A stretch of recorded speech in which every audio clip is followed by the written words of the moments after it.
Estamos de volta com a disciplina Noções de Direito Civil 2 e iremos dar continuidade ao estudo do direito das sucessões.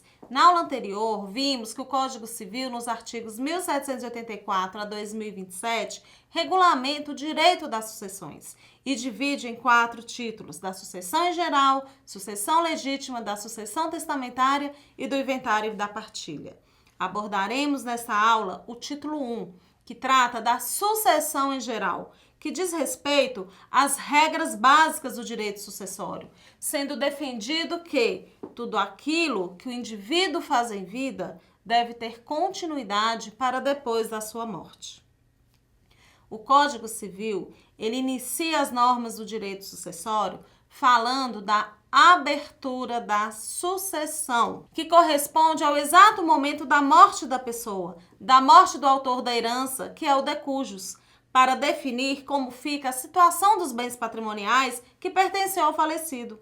O Código Civil adota aquele princípio francês que estudamos na última aula, isso mesmo, o princípio da Sainsine, que é o princípio básico do direito das sucessões, direito de posse imediata, onde o domínio e a posse da herança é transmitido imediatamente aos herdeiros legítimos e testamentários do de cujus, sem a necessidade da prática de qualquer ato imediato. Mas deve-se proceder a um inventário para se verificar o que foi deixado e o que foi transmitido.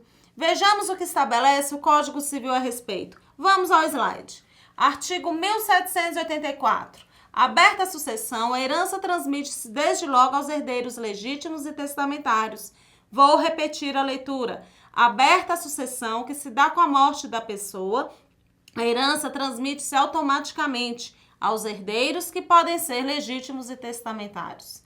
O Código Civil também se preocupou em esclarecer que o local da abertura da sucessão, o foro competente para os processos referentes à herança, inventário ou arrolamento, é o foro do último domicílio do de cujus. Isso porque se presume que aí esteja a sede principal dos negócios do falecido. Embora o falecimento se tenha dado em local diferente. Eu vou citar um exemplo para vocês. Uma pessoa que reside na cidade de Chapada Gaúcha foi internada no Hospital Haroldo Tourinho, em Montes Claros, e lá veio a falecer. O local da abertura da sucessão é a do seu último domicílio, qual seja, Chapada Gaúcha, e não onde se deu o falecimento, no hospital em Montes Claros. Também se torna muito importante compreendermos que o Código Civil estabelece que a lei que se aplica à abertura da sucessão é a lei do momento da morte. Vou citar outro exemplo. Antes da Constituição de 88, os filhos adotivos não faziam jus aos direitos hereditários. Então, uma pessoa que foi adotada no ano de 86 e no ano de 2021 a sua mãe falece, terá direito à herança da mãe, porque prevalece a lei da data do falecimento. E neste exemplo, a lei da data da morte diz que filhos adotivos são herdeiros. E se a mãe tivesse falecido antes da promulgação da Constituição de 88? Digamos que em 1987. Nesse caso, o filho adotivo não teria direito, prevalecendo sempre a lei vigente do momento da morte. Entenderam? Vou citar outro exemplo. Se a pessoa faleceu na vigência do Código Civil de 1916, prevalecerão as normas do Código Civil de 1916. Mas se o falecimento foi na vigência do novo Código Civil, digamos que em 2004 ou 2005, essa lei deverá ser obedecida para iniciar o inventário ou arrolamento, para dizer quem é herdeiro ou quem não é. A lei a ser aplicada será sempre a lei da data do falecimento da pessoa, mesmo que os herdeiros só venham a ajuizar a ação de inventário ou arrolamento tempos depois e sob a vigência de outra lei. Agora, iremos falar a respeito das modalidades de herdeiros, que são 2. Nós temos os herdeiros necessários, que são aqueles que têm direito ao Instituto da Legítima, que seguem a ordem de vocação hereditária, descendente, ascendente, cônjuge ou companheiro. E também nós temos os herdeiros facultativos, que são aqueles herdeiros que não possuem direito à legítima. O Quem são eles, professora? São os parentes colaterais até o 4º grau. Os irmãos, os tios, sobrinhos, primos. Mas, professora, o que é legítima? Legítima é a proteção dada pela lei a 50% dos bens deixados pelo decujus.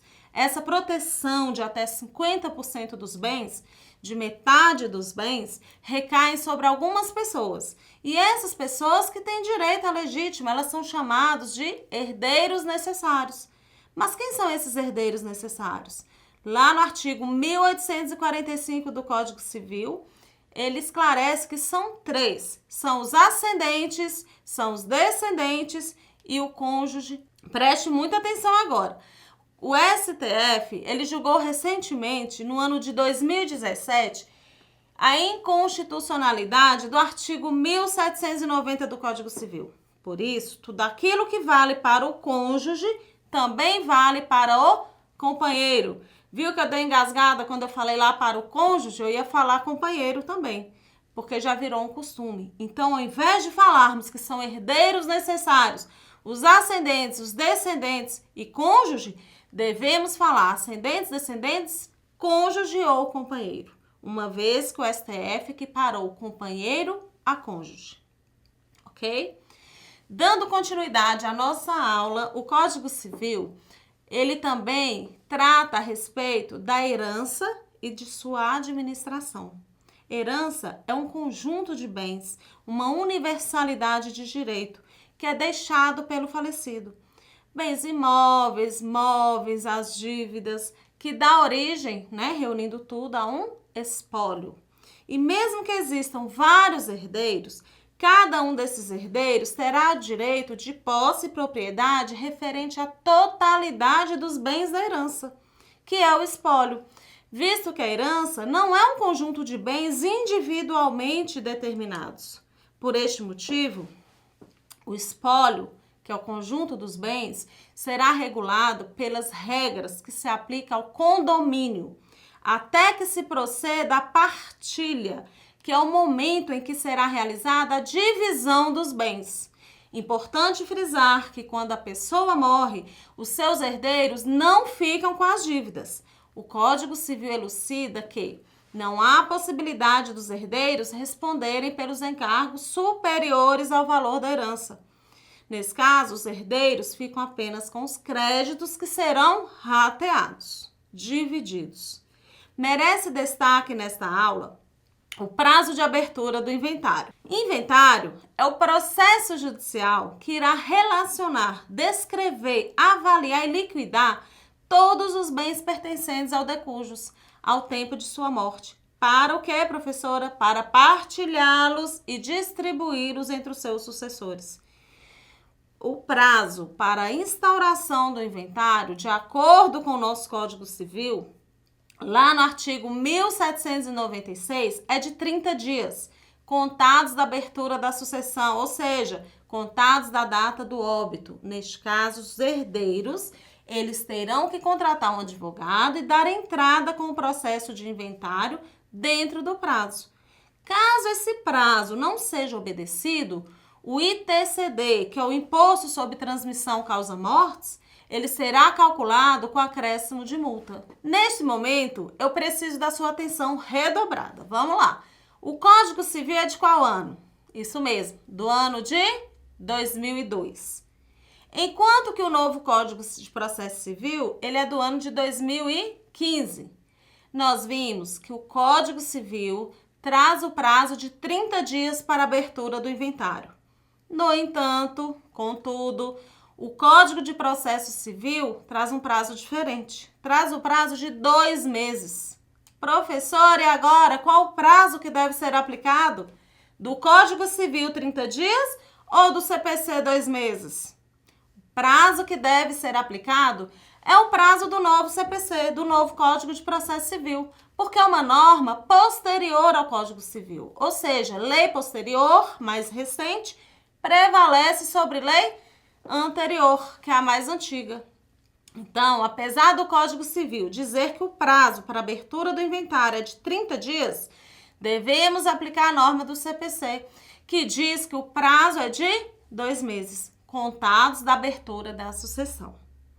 Aí, quando se dá a entrada, né, com o processo de inventário, existe a necessidade do juiz nomear um inventariante, que é a pessoa que irá administrar o inventário. Mas antes do inventariante ser nomeado, o Código Civil, ele possui um rol, elencando quem pode ser nomeado administrador provisório. E que tem grandes chances, esse administrador provisório, né, de se tornar o inventariante. Pode ser o cônjuge ou companheiro, né, que é a pessoa que já estava com decujos e que muitas vezes já exercia a administração dos bens, né, muitas vezes porque construíram esses bens conjuntamente. Pode ser os herdeiros, sendo que o mais velho, ele tem a preferência sobre o mais novo. O testamenteiro, que é aquela pessoa que antes de morrer, o decujus nomeou como o melhor administrador dos bens. E, além do cônjuge ou companheiro, herdeiros e testamenteiro, o juiz pode, na falta ou recusa dessas pessoas, indicar uma pessoa da sua confiança e que possua conduta ilibada. Um grande abraço e te espero na nossa próxima aula.